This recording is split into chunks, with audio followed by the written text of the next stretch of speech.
What's up, YouTube and all my little gremlins?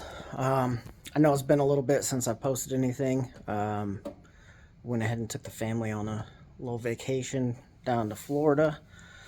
Um, Went to my late wife's favorite spot down there, dumped a little bit of her ashes, relived things, did all the things she enjoyed doing while we were there. And then last weekend we had a celebration of life for her for all my friends and family that couldn't make it to her actual memorial service. Thanks to everybody that showed up. It was good seeing everybody. But I am back in the garage today. So my friend, Farmer Clay, who also has a YouTube channel, you guys should go check him out. Very good content. He's restoring his grandfather's old Oliver tractor. I know a lot of you are on here to watch car stuff, and you're probably like, oh, I don't want to watch, farmer stuff. Well, he owns his own shop, and he has his own business at the farm where he rebuilds tractors and works on cars as well, trucks, things like that. And you get to see a different side. I mean, basically, it's the same style stuff as working on cars, right? You got, motors, transmissions, bearings, gears, everything else. He deep dives into this stuff, and the Oliver that he is restoring is, like I said, his grandfather's. It is very old. There are some parts you can't get, and he shows the ingenuity of what it takes to be a modern day farmer. He has his own lathe and stuff. He makes parts if he can't get them. It's super interesting to watch. Clay is a great dude. He's one of my longtime friends. So if you get a chance, swing over to his page. While he was in town for my wife's celebration of life, we got to talking about the truck and all the fuel delivery problems we've been having. And he gave me a pretty good idea of what I need to do. So I was essentially just trying to overcomplicate everything. I'm still going to be using the factory style pump assembly, but I'm going to be removing the actual pump. The tank that's in here is the original tank. Realized it didn't look super bad, but once we put more gas in it, it's super scaled up. So we went ahead and got a brand new replacement gas tank. I have another brand new sending unit. We are going to be taking the actual fuel pump off of here, the electrical pump off of this, and going to a Summit style inline pump.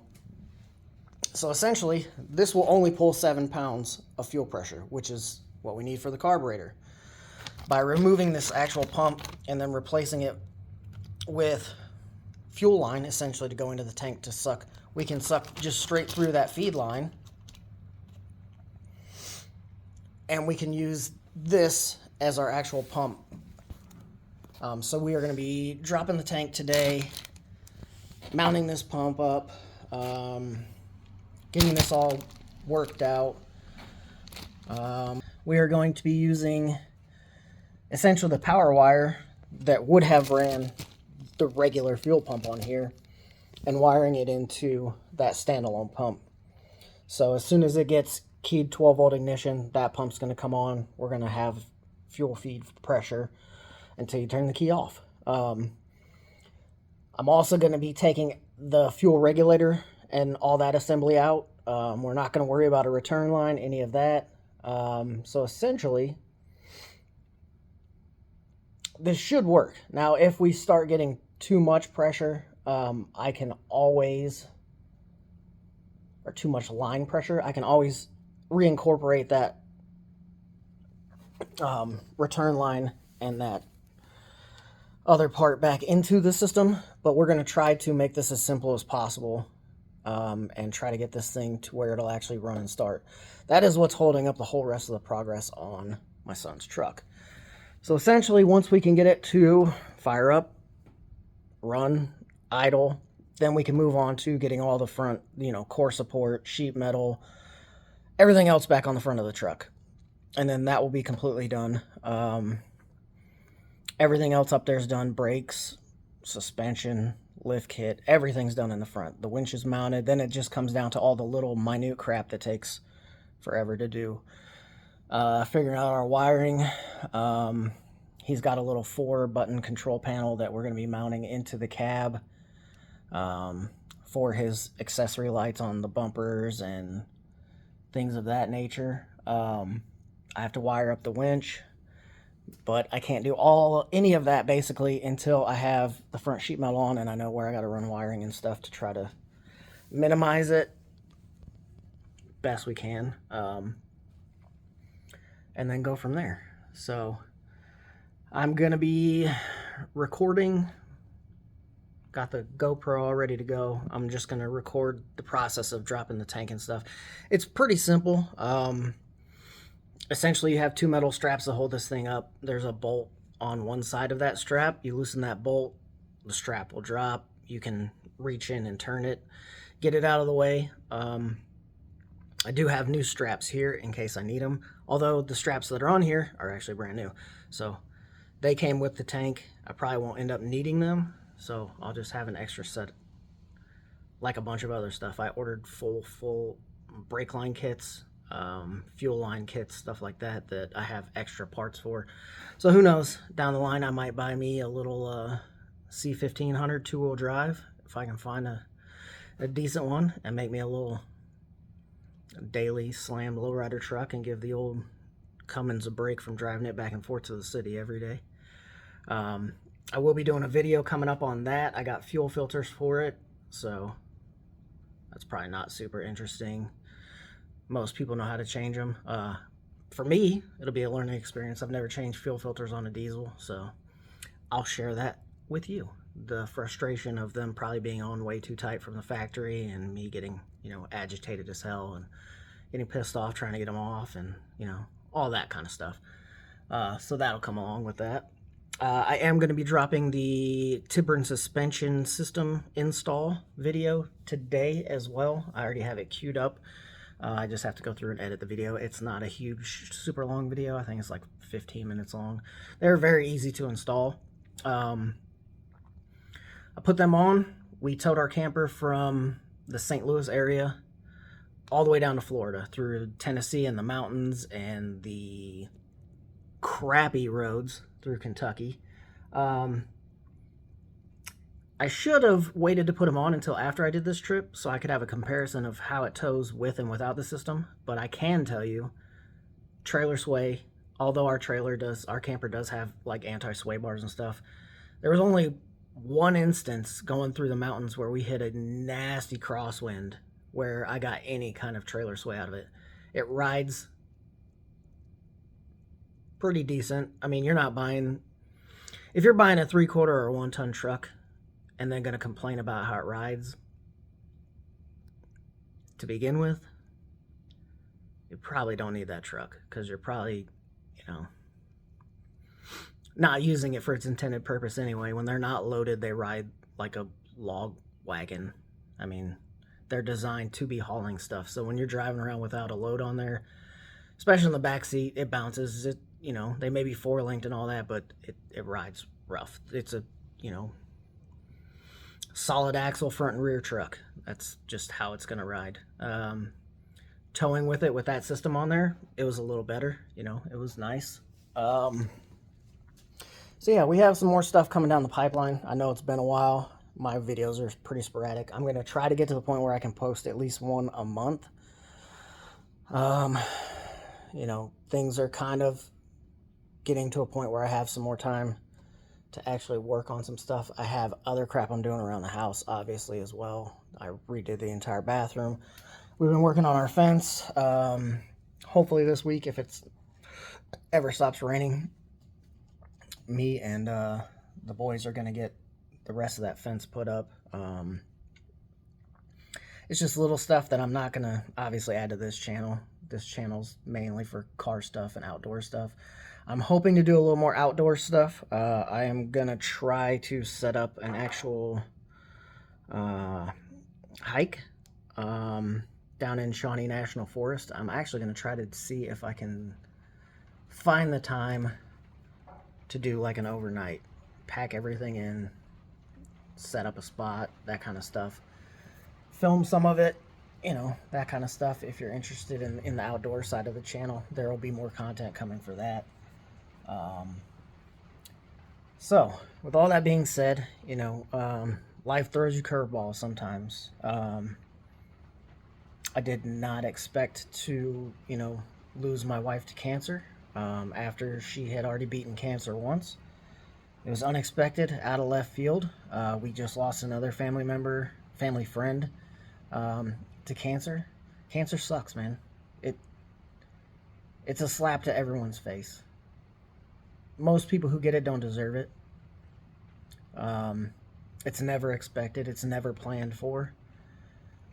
But just like everything else in life, you could be driving down the road and someone not paying attention hits you, or you look down for a second, you crash into somebody else. Life is constantly changing. Life is constantly evolving, and it's not always for the best. Um, but what you need to do is hold on to the people who matter most, regardless of the situation. Um, Unfortunately, at your worst time, you will figure out who your true friends are. And I have found those people. I had family and friends who couldn't make it to the memorial who came in for her celebration of life. And I would venture to say 80% of them live nowhere near me. I had family members coming in from Georgia, California, Montana, Texas, Tennessee, hours away in Missouri. And even though we're only hours away, we don't see each other. We all have stuff going on. We're all adults. We got to work. We got to, kids, whatever you have going on. But the people who truly belong in your life will be there for you at your toughest time. And I want to thank those people. And you know who you are. I'm not going to just blast it out here. You know who you are. They will show up. They will be there. They will be calling you. They will be hounding you to the point where sometimes you're just like, dude, I just need a break. Like, I'm not answering the phone. Um, and they'll understand. And then those are the same friends that you can go 6 months, a year without talking to, and then, pick up the phone and it's like nothing ever, no time was missed. Those are the people you want in your life. It's great to have, acquaintances, friends, coworkers, those people who are around, but they're not going to be there for you like your true friends are. So, make your acquaintance volume of friends a little bit bigger than your circle. There's nothing wrong with that. Especially in the car community, you can find, hundreds of thousands of people who have the same interest as you, who are willing to talk to you, meet up, help you work on cars, meet up at car shows. I have those people in my life, but I don't hang out with those people outside of those things. And it's okay to have those people. But at the end of the day, the true people are the important ones. Those are the ones you need to go out of your way for to help, and they will be there to do the same. And I got a bugaboo with the car community, man. So I have, a varying collection of cars here. For the most part, I'm an old Chevy guy. I love the old Chevy stuff. But I have a 50 Ford in here, 1950 Ford two-door coupe. Is it a car I had on my dream list? Nope. Is it a car I would have thought I ever owned? Nope. It was my dad's. And he was planning on moving and didn't want to try to move it, so it's now mine. And I'm going to take that on, when I get to it in the line of cars. My brother's got a couple cars I got to work on. I've got my Nova. I've got this truck I'm working on. But there's a lot of hate in the car community, man. When you go to big car shows, I'm not talking about the, even the small shows. You go to a little, Dairy Queen car show, and you're going to have the old timers there with, their Tri-5 Chevys and the old Mustangs and stuff. And then you're going to see young kids who want to be in the scene, who love cars, who are passionate about cars. And they be pulling up in a brand new, whatever it is, Honda Civic or their Dodge Challenger or whatever it is. And people just, they get like uppity and snot-nosed about people bringing modern cars to what they consider to be, this is only for classic cars. It's a car show.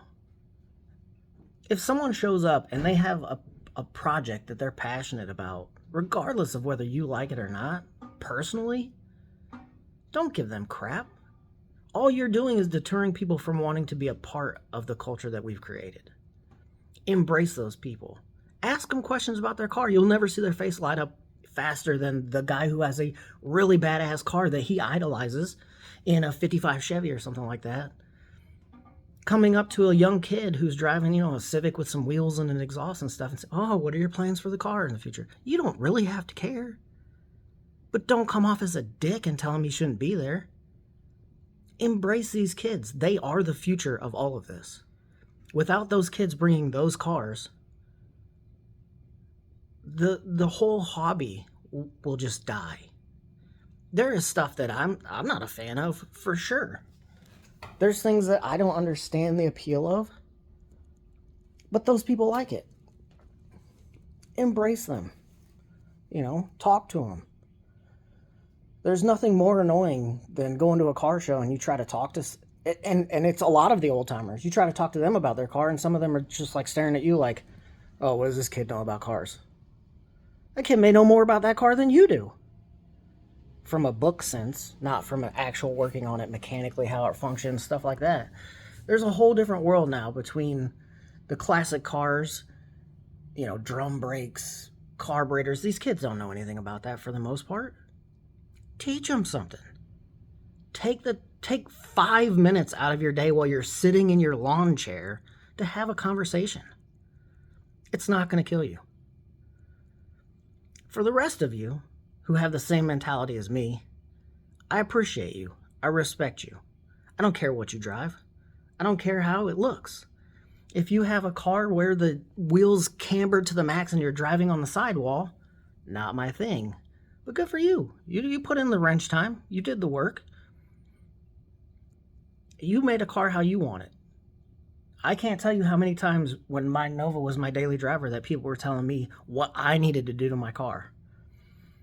What you all need to remember is this whole thing started as a way for people to express themselves, to be different, to build other stuff. Do what makes you happy with your car. If you want it to be some hellacious color, paint it that color. If you want your interior to be green and the car to be brown, do it. Who cares what someone else thinks of your car? They're not driving it. They don't own it. There's probably people out there who are like, man, you're tearing up this, sport edition truck that is essentially kind of rare. Well, that kind of went out the window when we had to replace the entire frame. We started from scratch on this truck. This is a whole different frame from a completely different truck. We decided to do the lift kit. I'm building this truck for my kid in remembrance of his grandfather. This was his grandfather's truck. The bones of this, the cab, the color, all that's going to remain the same. But these are things that not only my son wants to do, but my father-in-law wanted to do to this truck. So we are keeping his memory alive in taking this truck and doing it the way that we and he wanted to see this truck in the end, and he never got a chance to. So forget what everyone else tells you. Forget what everyone else says to you. Don't listen to them, man. Do you. This is for guys, for gals. There is some amazing females in the car culture whose skill level far surpasses anything I could ever touch. And they get a ton of grief just because they're a girl who works on cars or who builds cars or who drives nice cars. And it's always, oh, your daddy must have a lot of money. He must have been in the garage building that car for you. Most of them are doing the same thing that my son is doing. He's out here learning with me. And then eventually, hopefully, he carries on in the hobby and he builds his own stuff. And if he has kids one day, he passes it on. And guess what? God forbid he has a daughter. If my daughter were into this, she would be in the garage. She's not. I'm not going to force this on my kid. I'm not going to tell him you have to come out here and work on your own car. But guarantee you, when she gets a car and it needs brakes, you're not going to sit there while dad's doing it all. You're going to get in there and help. Building a car from, nothing, which is essentially what we're doing with this truck, to general maintenance, it's two different sides of the spectrum, but I want my kids to know how to do it. All my kids will know how to change tires. All my kids will know how to, change out their brakes and stuff. There's so many grown adults today who can't do that. Shit, if car manufacturers have their way, you won't be able to do that. The way that we stop manufacturers from enforcing this legislation they keep trying to push of you're not allowed to fix your own car, you're not allowed to work on your own car, is by working on our own crap. If enough people show up and say, hey, no, I work on my own crap, I modify my own crap, I put custom stuff on my own crap, I do my own regular maintenance, and push back against these legislative bodies saying you can't just steal this from us because they want to make more money. Because that's what it boils down to. Service departments at dealerships are suffering. For one, they don't have enough mechanics, so their backlogged time of getting you in to do basic service is days or weeks. No one wants to wait. And then that hurts their bottom line. So now they're trying to push for legislation to be passed that you can only take it to them, which means you're going to be out of your car for even longer because by then, everyone has to take their shit there. Don't let that stuff get to that point. Work on your own car. If you don't know how, reach out. There is tons of garage mechanics like myself who could help you. If you have a question, leave a comment. I'll get back to you. Shit, I'll DM you, I'll FaceTime you if I have to and walk you through how to do something if I know how to do it. There is really good people out there and really good resources who are willing to help you. You just got to reach out. Like I've said before, don't let your pride get in the way. I'm very guilty of this. My friend Ryan will tell you the same thing. He saw the last video that I posted where I was talking about, hey, it's a Sunday and I don't want to bother people to come over and help me, throw that front diff in and stuff. And he gave me grief because I preach, not to let your pride get in the way. Reach out to your friends. And yet I don't do it all the time. He's got a family at home. He's got a job. I don't always want to bother people. I will just suffer through and force myself to do the crap that I got to do. Usually, if my kid's home, I can grab him and be like, hey, come help me. That's not always the case. Obviously, they got school, sports, all that kind of stuff going on.